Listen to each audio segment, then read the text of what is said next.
आपको पता महाभारत में अभिमन्यु जब युद्ध के लिए निकले थे तो उन्होंने अपने सब बड़ों के पांव छुए, अपने ज्येष्ठ जितने भी थे सबके पांव छुए, युधिष्ठिर के पांव छुए, अर्जुन के पांव छुए, द्रौपदी के पांव छुए। तो उन सब ने उनको विजय भव का आशीर्वाद दिया।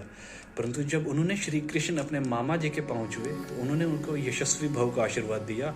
इसका मतलब ये था। तो वो जाने के बाद जब द्रौपदी उनसे पूछा कि सबने तो इन्हें विजय भव का आशीर्वाद दिया, आपने इनको यशस्वी भव का आशीर्वाद क्यों दिया, विजय भव का आशीर्वाद क्यों नहीं दिया? तो इस पे श्री कृष्ण ने कहा था कि द्रौपदी, योद्धा जब युद्ध में निकलते हैं तो वो विजय या पराजय इन दो चीज़ों के सामना उनसे होता ही होता है।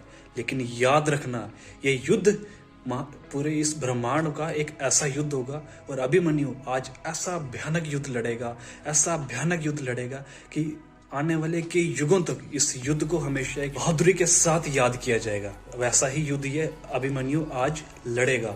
योद्धा जीतते हैं, योद्धा हारते हैं, कई योद्धा आएंगे, कई जाएंगे, लेकिन अभिमन्यु सा युद्ध ना आज तक किसी ने किया है और ना आने वाले समय में। कालों के काल, खंड के खंड निकल जाएंगे, लेकिन ऐसा युद्ध आज तक ना किसी ने कभी किया है और ना कभी कोई करेगा।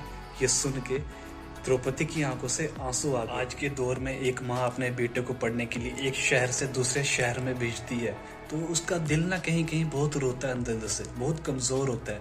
लड़के कमाई करने के लिए घर से एक शहर से दूसरे शहर में जाते हैं तो बहुत ज़्यादा ना अंदर से मन स्तब्ध हो जाता है। मतलब माँ का दिल बहुत ज़्यादा रोता है।